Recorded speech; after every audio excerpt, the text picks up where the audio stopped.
네, 유한타증권의 홍성진 주임 연결해서 오늘 중화권 마감 상황 자세하게 점검해 보겠습니다. 주임님 안녕하세요. 네, 안녕하세요. 네, 중국상이 오늘도 롤러코스터 장세를 연출했습니다. 그래도 오전까지는 좀 잘 버티나 좀 싶었는데 2시 구간부터 아주 너무 급하게 빠져서 그래서 오늘 나온 좀 제조업 지표가 문제가 됐을까 아니면 또 다른 악재가 좀 숨어 있는 게 아닐까라는 좀 생각을 했거든요. 오늘장 좀 마감 자세하게 살펴볼까요? 네, 금일 홍콩 증시는 홍콩 특별행정구 수립일로 휴장을 하였고, 금일 상해 증시는 급락을 하여 마감하였습니다. 상해 종합은 4,053.70포인트로 전일 대비 5.23% 하락 마감하였고, 상해 A는 4,245.66포인트로 전일 대비 5.23% 하락 마감하였습니다. 상해 180A는 9,225.22포인트로 전일 대비 5.13% 하락 마감하였고, 상해 380은 7,471.35포인트로 전일 대비 6.27% 하락 마감하였습니다. 전일 5%대 반등에 성공한 상해 종합지수는 금일 약세 출발을 하였으나 투자 심리가 진정이 되고 있는 가운데 낙폭을 축소를 하며 반등을 시도하는 모습을 오전장에 보여줬습니다. 하지만 통계국의 6월 제조업 PMI 지수가 50.2로 전월 대비 부합 발표로 시장의 기대치 하회로 인하여 한때 마이너스 2% 이상 하락을 하였습니다. 오후장에 투자 심리가 진정이 되며 전일 종가 부근까지 올라오는 듯 하였는데 장 마감 직전 투자 심리가 갑자기 무너지면서 5% 이상 급락을 하여 마감하는 모습을 보였습니다.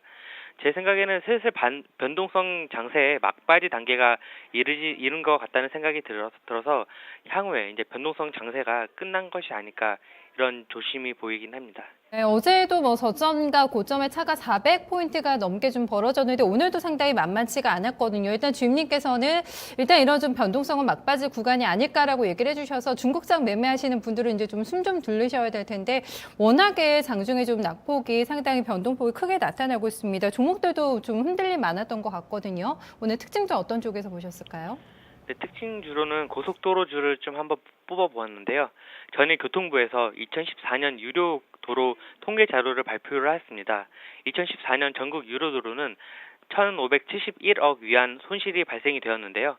2014년 전국 유료도로 지출 총액이 5,471.1억 위안, 그리고 전국 통행료 매출액은 총 3,916억 위안으로 지출이 매출보다 많은 상황으로 인한 이제 손실이 발생을 했습니다. 그 이유는 가장 큰 이유는 면제가 많은 중국의 유료 도로 시스템 때문인데요. 2014년 총 통행료 면제 금액이 473.7억 위안입니다. 그중에 가축 농산물 운송 차량 면제 금액은 248.4억 위안이고 공휴일 통행료 면제 금액은 175.8억 위안입니다. 경차차, 구급차 등 면제 금액도 있고요. 이렇게 향후 손실 보전을 위하여 통행료 면제 범위를 축소를 하고 그리고 통행료를 인상을 함에 따라서 이런 고속도로주가 향후에 주가가 좋을 것으로 전망이 되는데요. 고속도로주는 이런 정책에 대한 수혜를 받아서 영업이익이 올라갈 것으로 기대가 되는 만큼에 지금은 저점이라고 보여지고 있기 때문에 꾸준하게 체크를 하신 다음에 매수를 하시면 좋을 것 같습니다. 네, 통행료가 인상이 된다고 하니까 당연히 호재가 되지 않을까. 좀 시장이 좀 안정만 된다면 이런 호재를 또 재료로 인식을 하면서 또 주가에 반영을 되지 않을까 싶어서 좀 관련주도 잘 점검해봐야 될 것 같네요.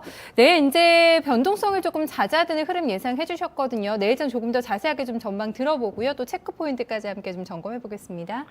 일단 내일 일단 지금 간단하게 제 뷰를 말씀을 드리자면은 일단 상해 증시는 일단 중국 정부의 의지가 계속적으로 피력이 되고 있기 때문에 이제 앞으로 이제 변동성을 줄이는 식으로 상해 정부가 움직일 것입니다.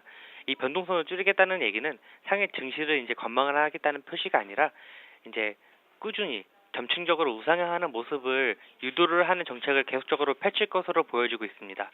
그래서 이제 제가 이제 그런 정책이 기대가 되면서 또 하나의 체크 포인트가 이제 오늘 발표한 이제 도시 신규 주택 평균 가격이 올라갔다는 그 얘긴데요. 100대 도시 중에 충칭 그리고 광저우를 제외한 도시의 신규 주택 평균 가격이 모두 상승하였습니다. 특히 선전이 1위로 6.58% 상승을 하였고 우한, 상하이가 1% 이상 상승하는 등 전체적으로 평균 가격이 다 상승을 하였는데요. 이처럼 100대 도시의 신규 주택 평균 가격이 상승폭이 확대가 되고 있고, 그리고 낙폭 떨어지는 그런 폭은 축소가 되는 그런 흐름을 보이고 있습니다.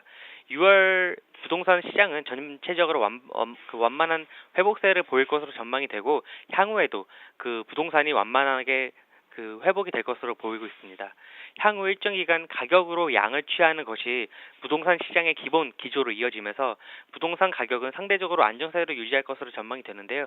제가 이거를 말씀드린 이유는 사실상 중국이 가장 큰 그 우려 중에 하나가 부동산 버블이었습니다. 근데 버블이 아니라 이제 부동산이 이제 안정화가 된 단계라면은 중국 정부가 그 증시 부양을 위해서 더 큰 폭의 운신이 가능하다는 점이 이 상승을 했다는 이 지표가 주는 시사점이라고 할 수 있을 것 같습니다.